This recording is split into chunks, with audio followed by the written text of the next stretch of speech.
All right, guys, so welcome to the Real Truck Nation podcast. This is the first of many podcasts brought to you by RealTruck.com. So first we'll kind of go around the table and do a little bit of an introduction so we can kind of get a little bit of background knowledge, know where we're coming from.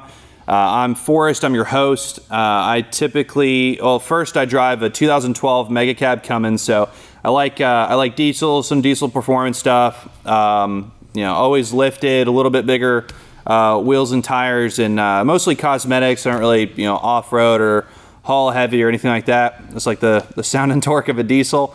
And then we got Dustin here, and I'll let them introduce themselves. Hey guys, my name's Dustin. I am the category manager for wheels, tires, and performance here at RealTruck. I started out in the Honda Acura scene, being a tuner and a gearhead myself. And since working here, I've actually started driving a 2002 Ford Excursion with a 7.3 liter Power Stroke. So I'm kind of in the same boat as Forrest as far as, how I use my vehicle. Bigger wheels, bigger tires, lift kits, all that kind of stuff. But try to keep it clean, a little mall crawling here and there. So that's me. Yeah, but now with the Power Stroke, you've got the race car, you've got a tow vehicle, you just need a trailer. Exactly. And you don't have to worry about busting your stuff at a track anymore. It's my toy hauler. It's perfect there you for go. it. That's true.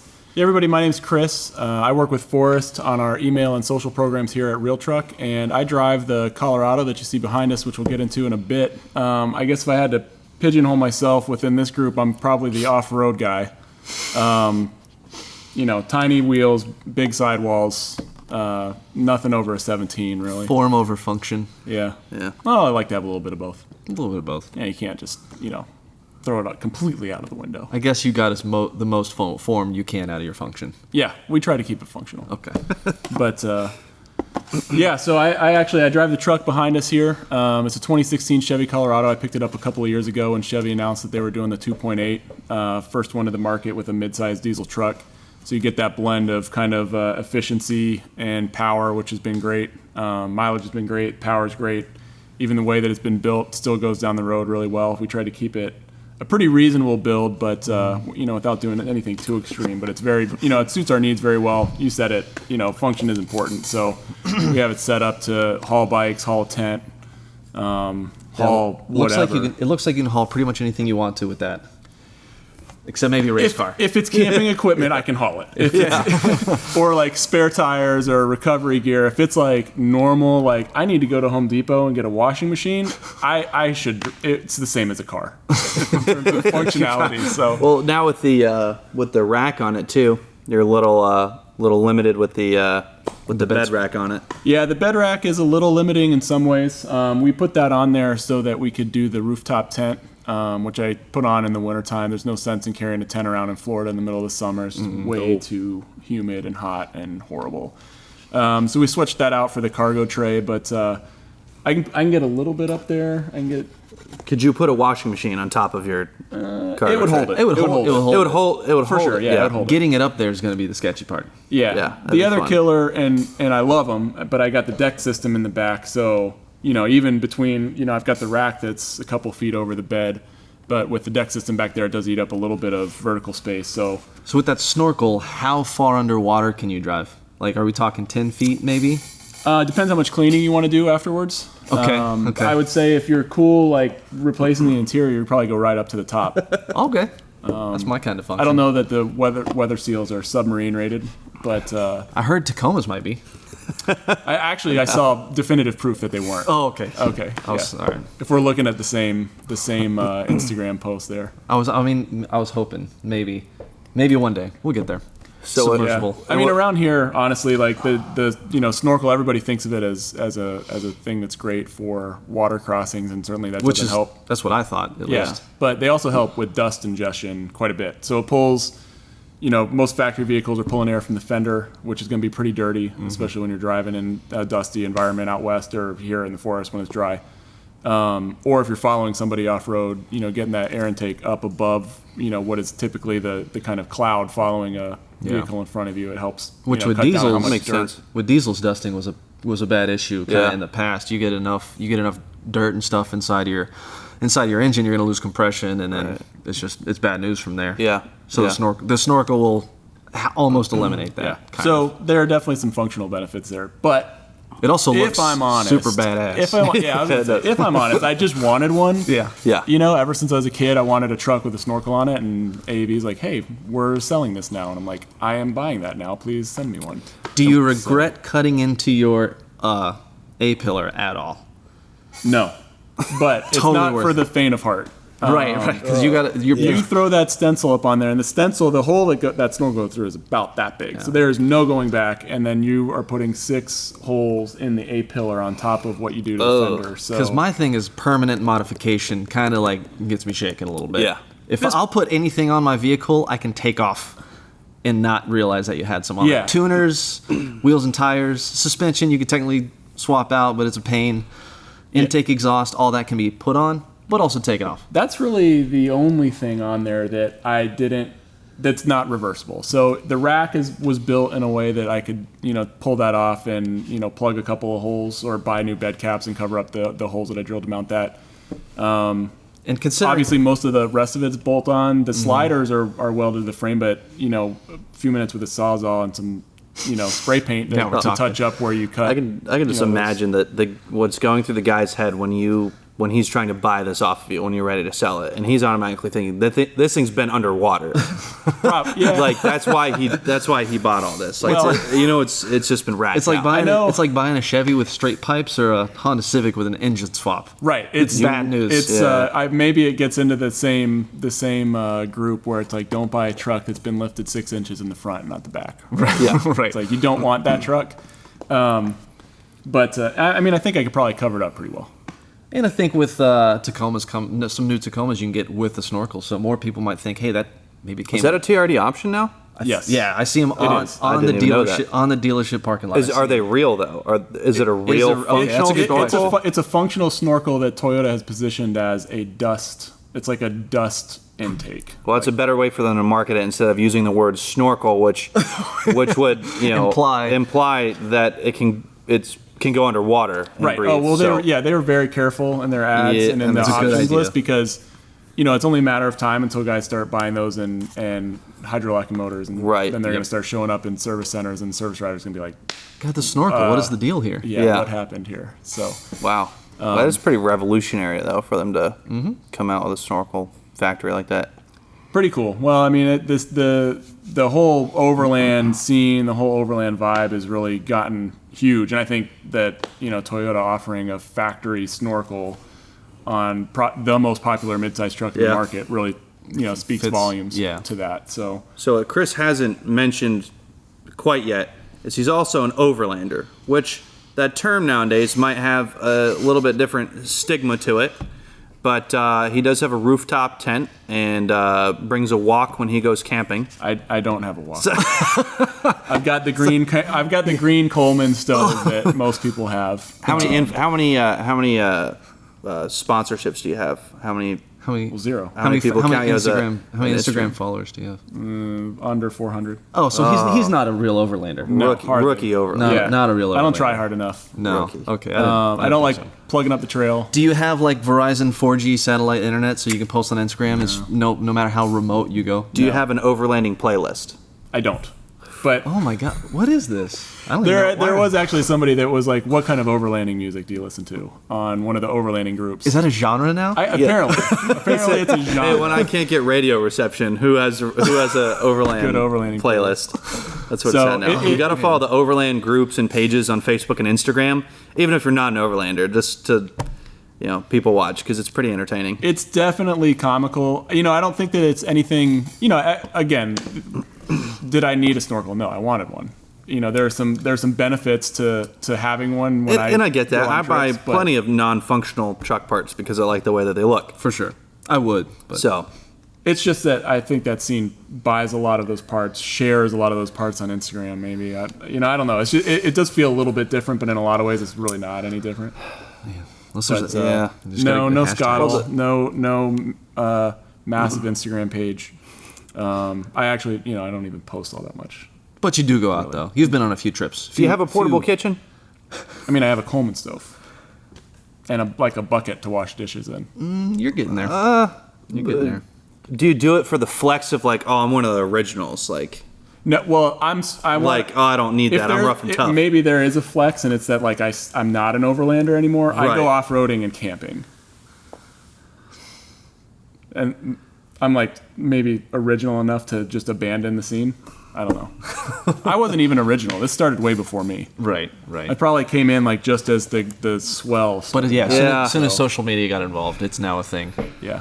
It's a big deal. But it's fun. I mean, it looks fun. It's definitely something. If I had that, I would do what I see on Instagram. I mean, I'd hashtag everything that I could hashtag, but it looks like a good time with some really cool places, and the places you can go and kind of live out of your mid-size. Right, I'm not going to lie. Yeah, no matter how much people might, pick at overlanding, sometimes it's hard not to envy it in ways. A little bit. Just that your truck's capable enough to get you where you want to go, and then you have everything with you to be able to, have an awesome camping trip. And I do see some cool stuff on Instagram and whatnot, but you do see some where there's a Walmart behind the trees and things like that. Yeah, I mean, and again, probably every scene has people that are just in it to try to get some free stuff and get popular. But you're right. I mean, there's a reason it's popular. It's because it speaks to just people wanting to be outside and be camping, and if they can do that and then also have a really cool truck, then they Right. I did recently read a highly underrated overland vehicle. The minivan. Yeah. The humble minivan. I mean, Subarus are getting in it now. It's got a little. I've seen Subarus. You don't need to buy the tent or the rack because you can just sleep in the back. They're not. You need 4-wheel drive. Maybe like one of those old They can't Toyotas that had like the articulate. 4-cylinder motor underneath the driver's seat. Those were The old Mitsubishis and Toyotas and stuff. Those I feel like those are like coming back into style and probably worth a lot of money if you have one stateside that is one of those like cab forward. I think and they don't weigh it. anything either. I think it might be why they're a little more. I would fear getting stuck. I mean, I wouldn't. And bring like a Toyota, what are they? The Privia? Is that what they're Sienna? called? Privia, yeah, I think Privia you're right. with the mid-engine Toyota minivan.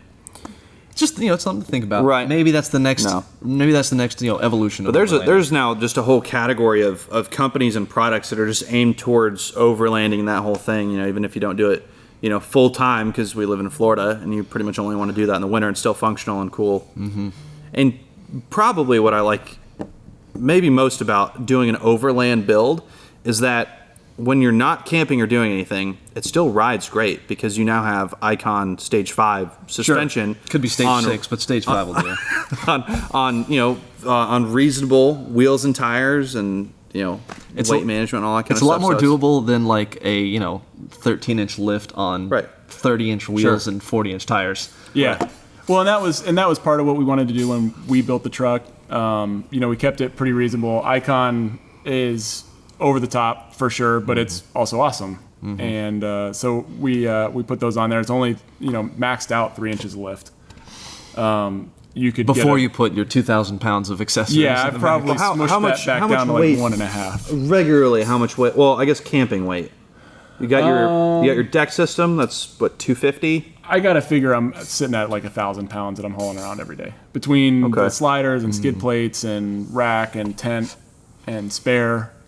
That's pretty good. We've got bumpers coming in for it that another 150 pounds between a bumper and a winch in the front, and then when we get the back. And the diesel engine takes care of all this, no problem. It is struggling. It's starting to struggle. Which I tried to keep it reasonable before because I didn't know, I didn't want to put giant tires on it and a giant lift and have all this wind resistance and rolling resistance and rotational weight to contend with, but I made up for that by just carrying around 1,000 pounds every day for fun. So. But you're right, keeping it, more reasonable in the build and not going with a super aggressive wheel and tire fitment or super aggressive mud tire and using, if you are sitting on Kings or Fox shocks or Icons, they ride great every day. Right. So how big is Overland and how big is it going to get? Because I definitely see it was grassroots, definitely started grassroots. It was very much promoted and made popular by the people that followed it and shared it. And there's definitely a few brands out there that dedicate mainly to that crowd. But will that be big? Was that going to be mainstream? Is there going to be a real truck overland or real overland or anything like that? I don't know. I think even just looking at it from a social aspect, I'm not even really in the overlanding realm. yeah, I that's just the thing. Is it I just is look it from gonna it from the stay? outside. I think it's going to get a little bit bigger. I think it's still on its way up. I would agree. It's still on its way up. It'll be interesting to see how popular it does get. Yeah, I mean, so it goes back. I mean, it's been around for forever, right? It started with guys like doing camel trophy or loading up, vehicles and driving across Australia. Or it's multi-day, multi-week, multi-month Right. vehicle-based travel. Yeah, and I think more so it used to be SUVs or like third row SUVs. You had your Land Rovers and your Nissan Patrols and yeah. Really it was your non-North American market like mid-size Right. Diesel trucks like four-cylinder Nissan, trucks. Toyotas. In Australia, they do that stuff kind of because they have to in Australia.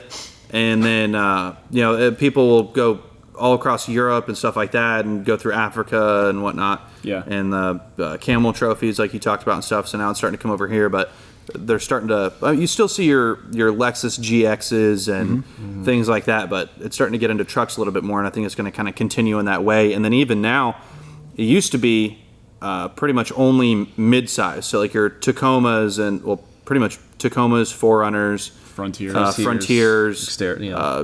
Tundra a little bit, stuff like that. But even now, I notice they're starting to get pretty big into the Ram.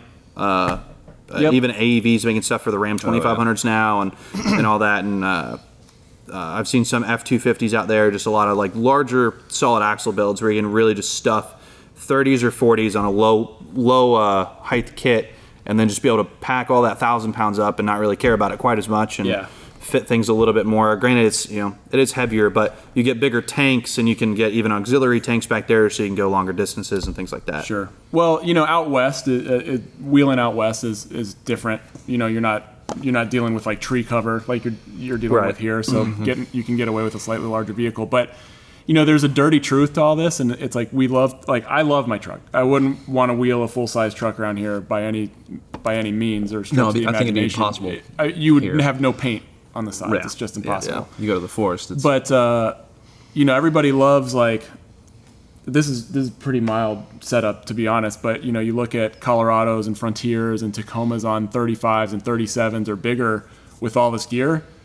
Like the dirty secret is that even re-geared, that sucks to drive. Yeah, that's gonna. So it's no surprise to me that guys are picking up full size rigs where carrying another 1,500 pounds and spinning 37s is not going to be an not a issue. big deal. There's even those Colorado guys out there bending frames, Oh man.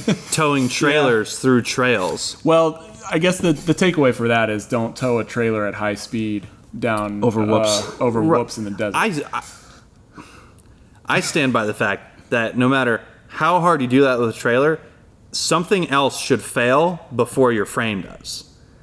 What though? I mean, it's Your hitch, the trailer itself, the frame on the trailer. I understand that's not where the weight's being transferred to, but it was bending frames. I don't know if I've ever seen outside of an actual like highway accident. I don't know if I've seen a heavy duty truck's frame bend. So for those that don't know, there were a couple of posts going around on social media probably a few months ago. Yeah. There were 2 or 3 instances of guys with new ZR2 Chevy Colorados towing an off-road trailer and bending the frame just in front of the rear axle. Yeah. There are a couple which was right where a mounting hole or some kind There's of a mounting hole there, and it's just in front of the bump stop. So essentially, what's happening is these guys were going down the road too fast. They'd hit, they'd bottom the truck out. Yep. The frame would pivot around the bump stop on the axle, and of course, it bends at that point. But what I was going to say before is, if your trailer hitch fails, if your trailer fails, if something else fails besides the frame bending, it happens on the road, then your trailer is going to crash into another car. So it's you probably want that That's over true. just losing the load and killing somebody. That's hard. It's hard to argue with that. Yeah. That's a good point. It's not cool. Now I do. I'd like to think that they can straighten that and plate it, and it'd be. I do think. Yeah. I think it's not that bad of a fix if you're someone who.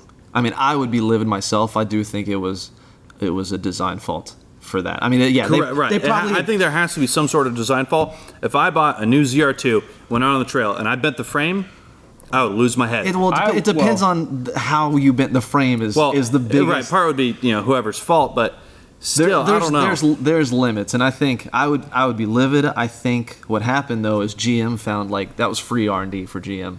Like they found the weak spot in their frame without having to warranty it because these people were maybe abusing it a little bit more than they should have. And well, now we know what to build better for the next one. Was that only on ZR2s, right? Because the only 3 instances I've seen were all ZR2s. Was that coincidence? It's probably coincidence. It's probably just because they have the more ZR2s model that they can handle that from the factory, so they're going to go out and try it. I will say this: it hasn't happened to anybody else that hasn't been pulling a trailer. And there are guys out there. I'm going to give a shout out to my guy Joel. He launches his truck on the reg. And I'm talking I think the cover photo for Colorado Canyon Enthusiasts right now is his truck 3 feet in the air. And he hasn't bent anything. Yeah. So I mean, and that just kind of points to it's either isolated incidents or they were really abusing the truck. Are the ZR2 frames... It's abuse. The ZR2 frames are the same? Yeah. Right, okay. Yeah, everything on the ZR2 is basically from, it's upper A-arm in the front, lower control arm in the front, spindles in the front, shocks, axles. Obviously making the truck 3 inches wider, all that's got to stretch out a little bit. Right. And then the rear axle in the back's a little bit wider than the... Because similar things happened to the Ford Raptor, the new ones when they came out. Few people doing... The original Ford Gen 1 Raptor. Was it the Gen 1? Yeah, okay. The Gen 1 had frame bending. Where they were doing high-speed jumps. With no tow... They weren't towing. They weren't towing, though. Right. But still, it was... No truck's going to advertise that these can go airborne and be perfectly fine. But apparently the ZR2s can't. Well, Chevy kind of did. Chevy did, okay. Yeah, I mean, they were... Just not with the trailer on. Right. Okay. Right. I mean, at the end of the day, it's pretty awesome that you can buy a Raptor, a ZR2. I mean, I know the Gladiator is more of a rock crawling setup since it's live axles front and rear, but pretty awesome that you can buy a truck that can do any of that from the factory. Yep, absolutely. With or without a trailer. Well, do you plan on putting anything else on your truck? Are there any future plans, or is this kind of just the end of the road for the Colorado? No, not the end of the road at all. And it's I feel like I have to look at it when I talk about it. But no. So I actually think that once the new front bumper comes in, I'm gonna. Oh, that's right. You got bumpers. You won't have them for 8 months or something. Yeah, we're still waiting a little bit for that. We won't name names, but I am super stoked for it to get here. So we'll get the high clearance front and rear bumpers on there. Then I actually think I'm just gonna cut the fenders a bit and go up. I want to go to a bigger tire. Nitro has some gear packages out now. So I'm going to end up replacing the rear leaf packs because I need that to handle the weight. And then same with the front springs on the Icon setup. You would need to cut a lot of metal to make room in those fenders. I mean, I'm talking a solid He's inch and a half. Not going to change the offset or anything, just the tires. Right. Yeah. Love to get a 34 by 11 in there. I don't know that and nobody really makes the size that I want because I kind of like to keep the same width but go up to a 34. Yeah. So... right now I've got, with that Icon setup, it's actually on spacers right now. I had to remove, truth be told, I had to remove the Icons because they need to be rebuilt. So I'm rocking, $60 leveling kit at the moment. That's where it's at. Looks the same. It's going to get the job done. It's actually taller now than it was because I need to upgrade the spring rate on the front of that. But in any case, that spring upgrades coming, bumper upgrades are coming, and then when these tires wear out, try to get a few more inches of ground clearance under the truck with some bigger tires. Gotcha. Sounds like you got the complete package, man. Yeah. I too should be switching up wheels and tires, but going completely opposite direction. Oh yeah. Getting some non-functional. Some 24-inch forged wheels. So a little change up, and Dustin also. Finally, I've been in the wheels and tires category for 2 or 3 years now, and I still haven't had a aftermarket set of wheels on my vehicle. So it's time. It's time. The order is in for some 24 by 12s with some 35s.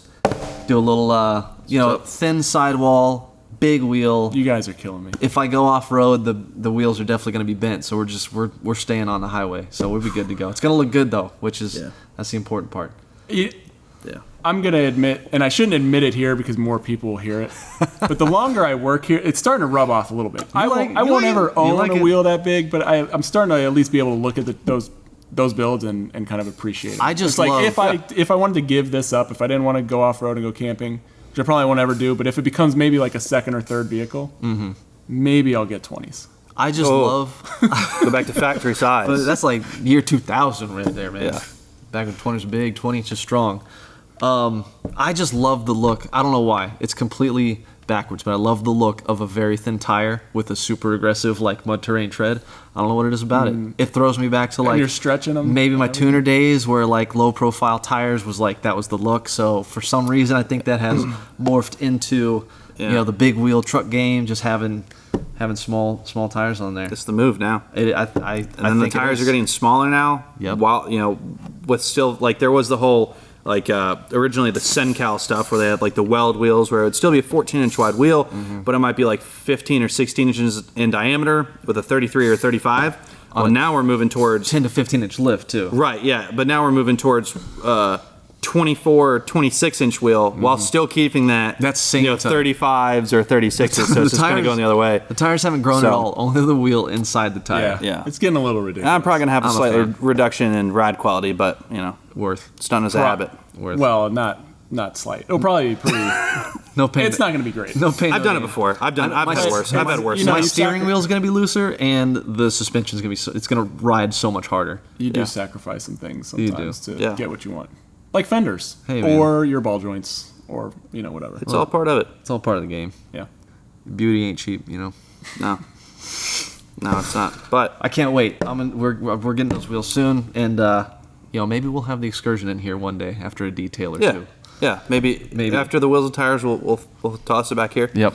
But you fixed your oil leak. So yeah, I had an oil leak recently. I guess a common oil leak on those diesels. And you also had an oil leak. Did you? No. Not on your Colorado. No. That was on the Jeep. Oh, you're still doing it. I mean, if we wanted to, we could have an entire episode about Jeep oil if we leaks. wanted to do that. So there's definitely multiple spots where oil could be coming out of that thing. It's like in the driveway, name the stain. What is it leaking now? It's been and that's usually what I do. When you get a new oil leak, you got to move the vehicle, look at the spot on the driveway where the oil is, and be like, okay, what is directly above that? Is that you get some on your finger, try to smell it, like front or seal, what color is it? Front seal, rear seal, somewhere in the valley, or maybe the valve cover gaskets are dropped, something like that. But no, mine was I had a large. The problem was I turned the tune up on the Excursion for like a weekend because it hadn't been on the hot tune yet. And, but with the Saturday night, it's time for tune 6. High pressure oil pump has to work a little bit harder when you do that. When you turn it up to 245 horsepower. So whoa! The like 140 horsepower, 200 torque or something like that. The H-pop couldn't handle it. Blew some seals, which is kind of a common oil leak for those vehicles, as I learned, because this is the first time I've actually had to and you also have a quarter of a million miles. Right, 256,000, and it runs like a champ. Because I initially, so what happens is the oil drains into the valley, drains out the back of the motor, and underneath where the rear main seal is. So I had to do some research, make sure it wasn't the rear main seal, which apparently that lasts for 1 million miles. So like That's good news. Only thing it could have been was the H-pop. So I took a gamble, just got that seal kit, had a buddy rebuild it, install it, and oil leak's gone, which might mean maybe a few more ponies, possibly a few more. More pressure, more injector fuel pressure. That's what I'm thinking. Is that an aftermarket more part? fuel? No, it was just a seal rebuild kit on the stock. He wouldn't buy the adrenaline. I was going to say, I had a better solution out unless there, right? I'm not going to buy injectors currently, because I'm not going to buy injectors currently. So one injector for the Excursion is the same price as 4 injectors for my Acura. So. And then there's 8. And you need twice as many. I was going to say, that's why you just get 4. I would need twice as many injectors, so it would be astronomical amounts of money. So anyways, the injectors worked fine, and I'm not going to do pump and injectors at the same time. So we'll put it back on like tune number 3, and then we'll ride out from there. It's doing good. 256,000 miles, and it rides like a dream. I can tell you, I daily in tune 3. Not that it's Apple. Out of how many? 4. Out of 4. Okay. Yeah, I was like 3 out of 6. So like 4 or 5. It's not comparable. It's a little bit sketchy. I thought we'd try to connect there, but we didn't. I run a 90 horsepower, which is like right in the middle of my. I think like 75. Range. Mainly, it's the throttle response. It makes it so much more drivable. Turbo spools a little faster, just because it's allowing more. Mine wasn't rated in Hirspers with Torx. The guy that did the tune for me just kept telling me how he'd give me the cubic measurement of how much fuel his tune was injecting on each stage. So it's like I have meaningless numbers. You can maybe calculate it, possibly. So you don't have it cranked up all the way for what reason? I mean, I don't want my H pop will go bad. What's your reason? I got a 68 RFE transmission. I got a reason. What do you got? They've had a couple of things. Actually, none of the problems on this truck yet have been tune related. It's just some guys have gotten bad injectors and they stick open and melt a hole in the piston.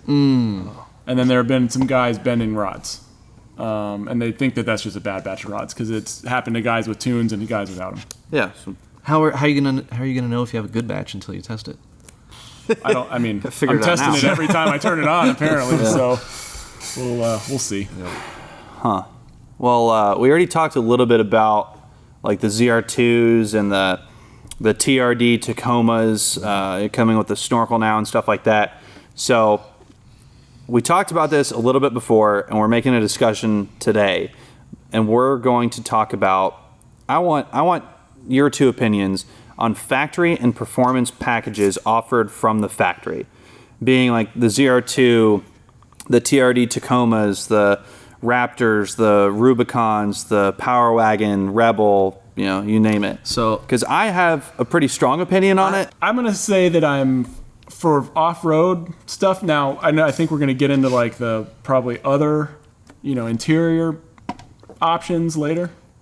Well, off-road, I'm like 90% about it, I guess. Okay, I'll go ahead and say I'm about it because the options that are coming on these trucks today. Now, we all work here because we like building vehicles, right? It's fun. Modifying. I'm vehicles. definitely like I look at it, and the ZR2 came out, and I'm like, man, I got Icon Stage 5.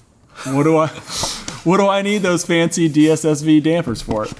Those things. That's well and good. Like you can definitely get nice setups, and in fact, a lot of guys are starting to upgrade those as they push the limits of that truck. So I love the idea that you can get into a hobby and have a super capable truck from the factory. So I definitely support all of that.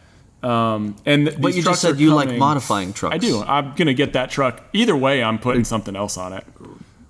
But you want to go ahead and just pay the factory to do some of that. So you want to pay them a little bit too much. It's a better baseline for you to start from? Not everything. So I can't buy lockers for my truck right now.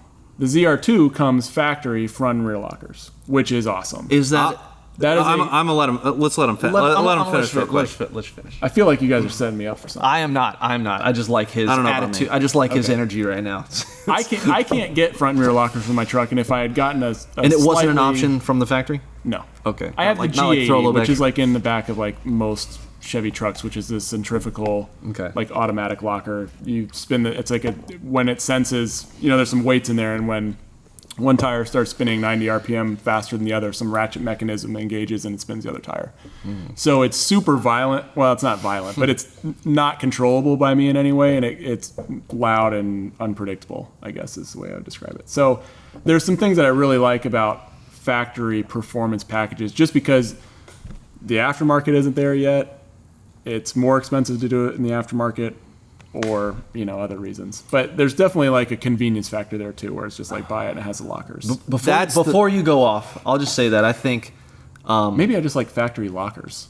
I think that's what I want. I don't mind the off-road packages for mid-sized vehicles and stuff, because I don't think you can't do quite as much.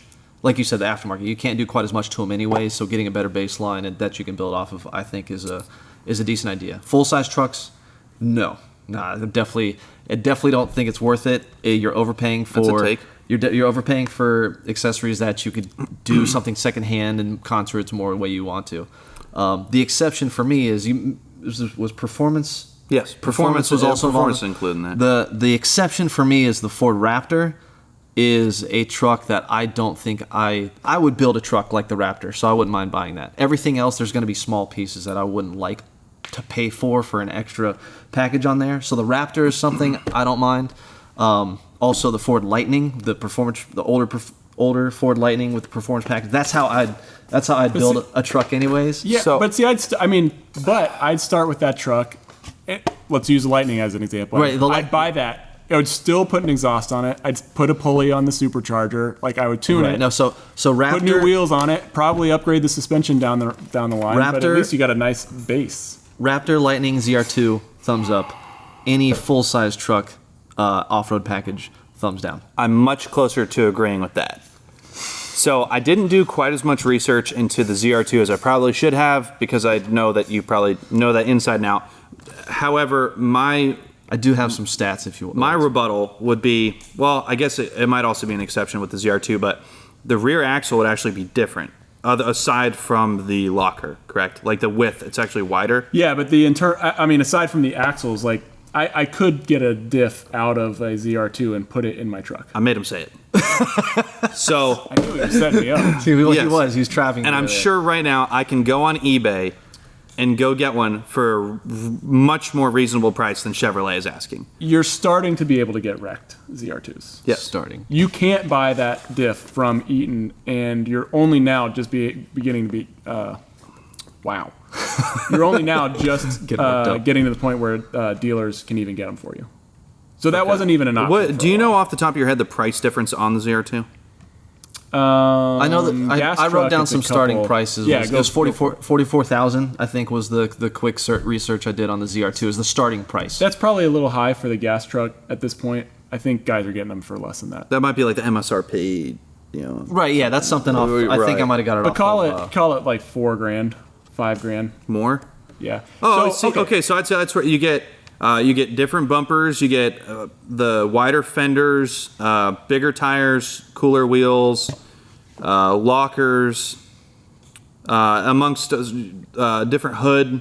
Yep. And then interior slightly different as far as just like badging. They have like some more red trim, things like that. That I would call worth it. What I would not call worth. Well, okay, let me start. That's probably the most reasonable. Correct. Right. Out of the bunch. Out of all. The Raptor gets super expensive. The Gladiator gets super expensive. And I'm probably taking words out of your mouth here. TRD Pros get super expensive. I mean, like those trucks like are. Right, and my problem, to 10 or and then the case. My problem isn't so much with the price, because like for me, like I like higher end interior packages. I like my Laramie Longhorns and Platinums and Limiteds and all that. See, where I'm like, that's a waste fine. of money. No, that's fine, because I can't just go buy that. If I wanted to actually do a swap, that'd be much harder. And then I'm using my interior every day. I'm enjoying that every day, and the technology and things like that. It helps resale value, so on. It's also more stuff I could break. Well, that's true. But what's kind of started me with this, I saw I peeped the Ford Tremor, the F-250 Tremor that they're trying to. If you guys have seen it, it's the electric blue. Well, Ford has them all painted so far in this like electric blue color with all black accents, and everyone's kind of trying to hype up this Ford Tremor, which is a package of F-250 that's I guess kind of supposed to really go after the Ram Power Wagon. So they're going to put their 7.3 liter gas engine that Ford's coming out with in their F-250s, and then offered as a Tremor package, which will be essentially 1.5 inches taller up front, Rancho shocks, 35-inch tires on 18-inch wheels. The wheels are all black. They don't really look aftermarket exactly. Comes with a limited slip diff, not an actual locker front or rear, a limited slip, which is an already existing option for those trucks.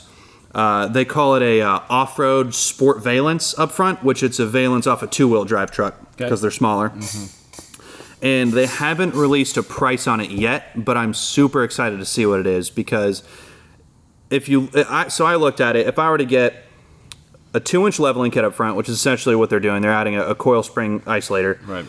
Got 35-inch tires, which, by the way, is essentially the same height as a factory F-250 tire, which like currently a little over 34. Right, so it's like 34 and a half. So it's a half-inch taller and about 3/4 of an inch wider. But they get to say 35, and people don't realize how big an actual F-250 factory tire is. Which is like 275 something. Right. Yeah, and then the limited slip is already an option, and then the two-wheel drive valences you can buy from Ford for $70.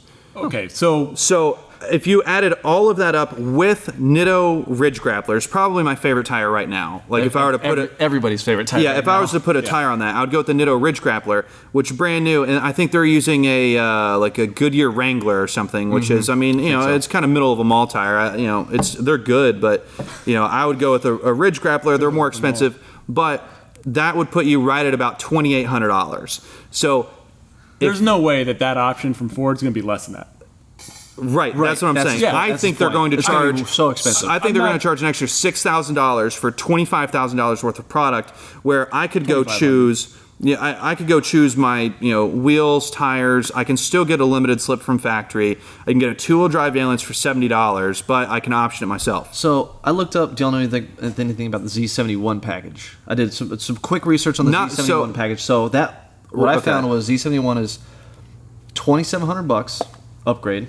It gets you better springs and dampers, Rancho or whatever Chevy uses. All-terrain tires, which are probably along the lines of the Wranglers. Lockers and skid plate. That seems to be the default for most of those. Correct. Like the Ford FX4, I think that's a good deal. I think the Z71's a good deal. Same thing. So I feel like I need to clarify my position a little bit, because I'm talking about like the extreme. That's what I'm talking about. I feel like that's like a much easier jump to make than the Z71. No. Your base like sport to whatever, and I forget what the new FX4 and TRD and Jeep stuff is doing. So my MO on it's what I did with this one. Mm-hmm. ZR2 wasn't out yet. But to be honest, like a diesel ZR2 when they first came out was out of my price range anyway. This was already a stretch to get into the diesel truck, but I want basically, I want the premium motor, a decent sound, like infotainment. Especially these days, it's like you don't want to get stuck with like the work truck. Just get a Dodge 12-inch screen right there. Yeah, you want like the decent infotainment system.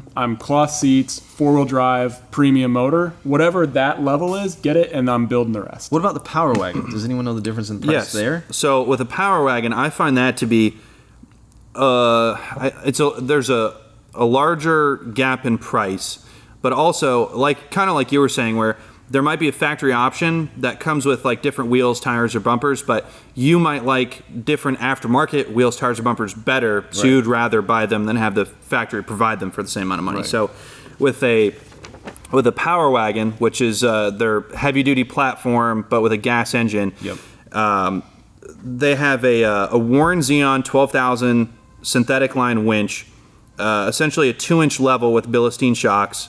Front and rear lockers, 33-inch Goodyear tires, and 17-inch wheels. And a sway bar disconnect. The base cost, right, and that's about the only thing because I think they have an electronic sway bar disconnect in those, which you can't buy too easily aftermarket. You can get, I'm sure there's other ones that you can do manually, but the base cost on that is going to put you right at about $55,000. Yep. A 2019 Bighorn, so same thing, just don't call it a Power Wagon, is $44,000. So if you added those same winches, you got a ready lift leveling kit with the Bilstein 4600 shocks and ARB front and rear lockers, Ridge Grapplers, and then I just wrote down here like Black Rhino tires or Black Rhino wheels, because I think that would look, How much are those lockers? The lockers would put you right over $2,200.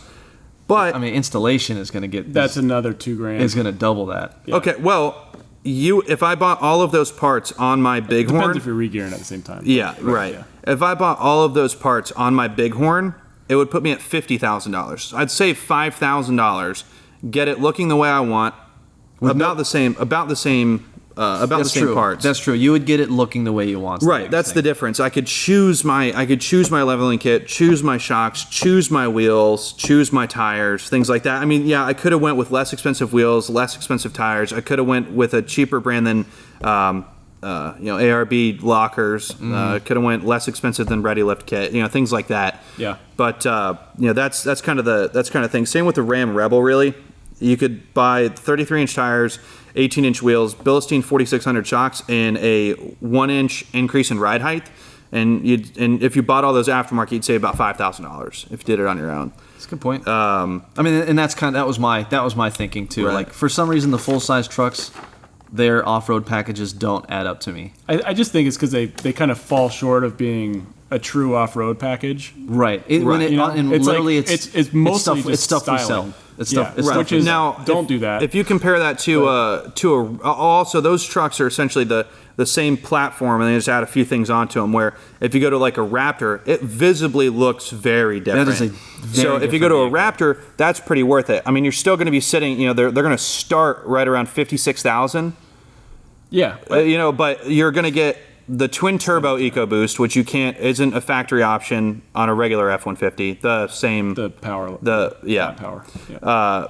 They have different front and rear bumpers. They have paddle shifters. The suspension up front is 7 inches wider than the factory. Like They have, the right, they entire have markers. Yes, the entire suspension is completely different. Yeah. If you went to go buy that suspension aftermarket, you would have to buy it. Well, I think there is one company that sells it. I'm blanking on the name right now, but it might be $15,000. You're in at it. least. I mean, you're in it for upper and lower control arms at a minimum. Right. New axle for the front axles. Yeah. 2 new axles. spindles, coilovers, tie rods. Don't forget your Bigger brakes. your wide fender kit. Yeah. because Yeah, you those got to get a are- you're not Fiberworks gonna get that fender travel in kit. there. Get them paint matched. If you want to get the same grill, And then, by the way, lights. if you're going to a long travel kit, you're going to be spending a fortune in King or Fox or right. Icon coilovers. Right. Too. There's a true air extraction hood, so you'd have to go buy a new fiberglass or carbon fiber hood. They actually have the interior is also different, which I appreciate. It actually has like bucket seats in it. I mean, if you were to try to take a F-150 at the same trim package and build it up, you'd end up spending way more money. But this is also going to be covered under warranty. And your resale big value is part of going to it, be too. better, things like that. I mean, it really just depends long on as you don't bend the how frame. far you want to take it. Like Right. if you're looking for, especially in the off-road package world, I guess if you're really trying to take it to the nth degree, I'd rather start on like a ZR2 or a Rubicon or a Raptor base and build Right. on that.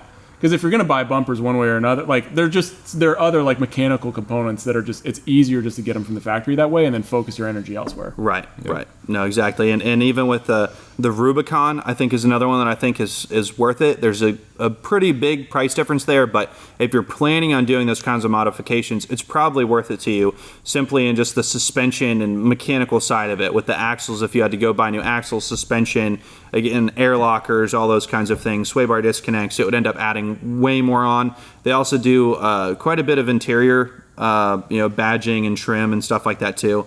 Hoods, bumpers, all that kind of stuff, which, I mean, it is more expensive, but I think that would be worth it. Another one that stood out to me too was, I don't know if you guys saw the reports on this, but the F-150 Roush Nightmare, which is kind of like... No, I haven't heard of that. Yeah. Oh wait, I have seen those. That's the one supercharged, making like 700 horsepower. No. This is kind of, it's going to be like Oh, I a was thinking lowered Super version. Snake? It's kind of like their Lightning of what they're going to come out with. Okay. And after getting Is it using the 5 liter or the? it's using the 5 liter on it.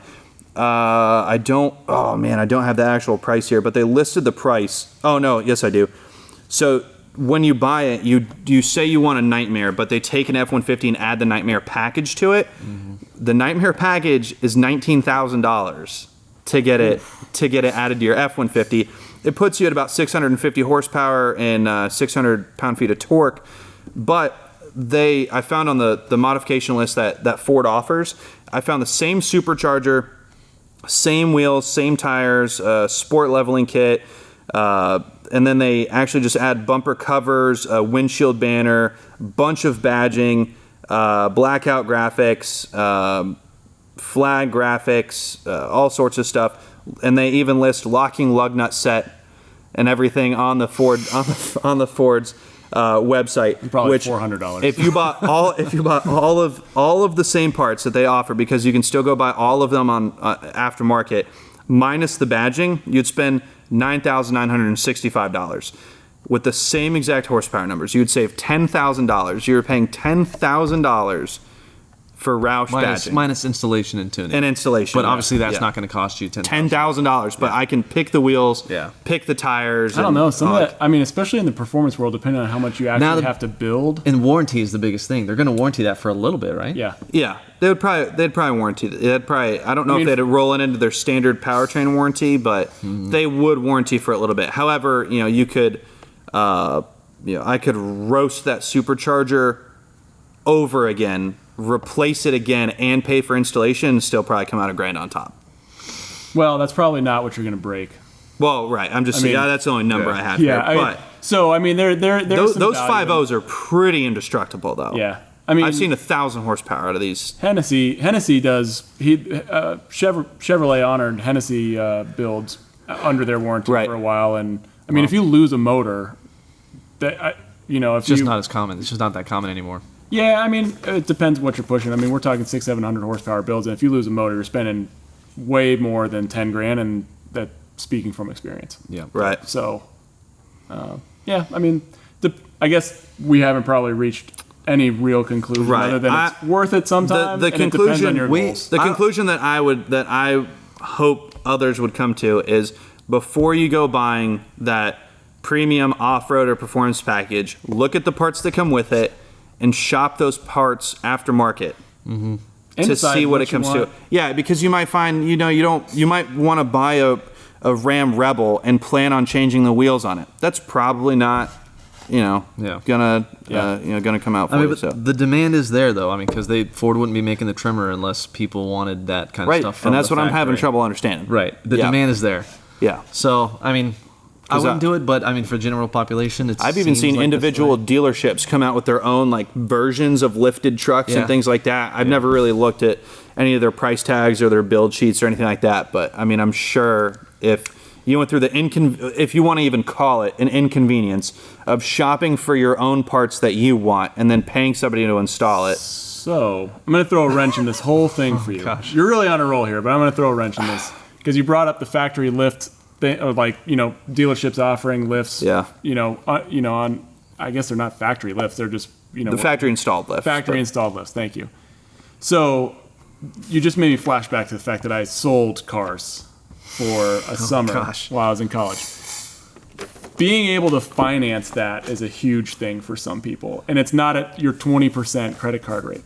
So that's why a lot of this stuff is out there, is because you can get it and roll it into your financing package. But options like Affirm exist now, so you can do all that afterwards. PayPal credit. Yeah, there's options. There's all sorts of other options. But I mean, even if you had to put it on a credit card and you start adding up the interest that you would have to pay or anything, I bet you it would still come out cheaper than paying that ridiculous surplus that the factory is going to charge you, but people pay it for convenience. So I guess then we have reached a conclusion. It's probably just call Forrest before you buy a car. He'll get you a quote on everything that you might want. Yes. Yep. He's got you covered. I'm oddly passionate about this subject. He'll do it. I'm really not sure why.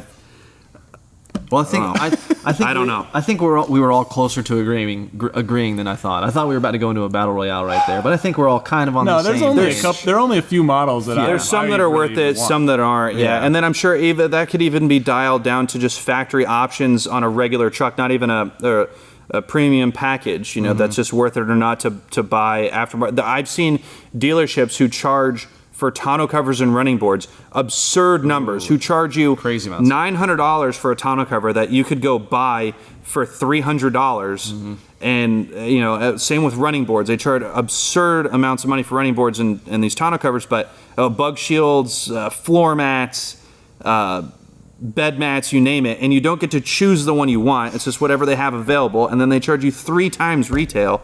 It's crazy. But you can split that over 8 years. Oh, 8 years of payments. You're good to go, man. No. Sure. You're good to go. All right, guys. So that's it. I think we're going to end it right there. But we might come back and revisit some of this, or at least touch on the interior packages that Chris doesn't like for some odd reason.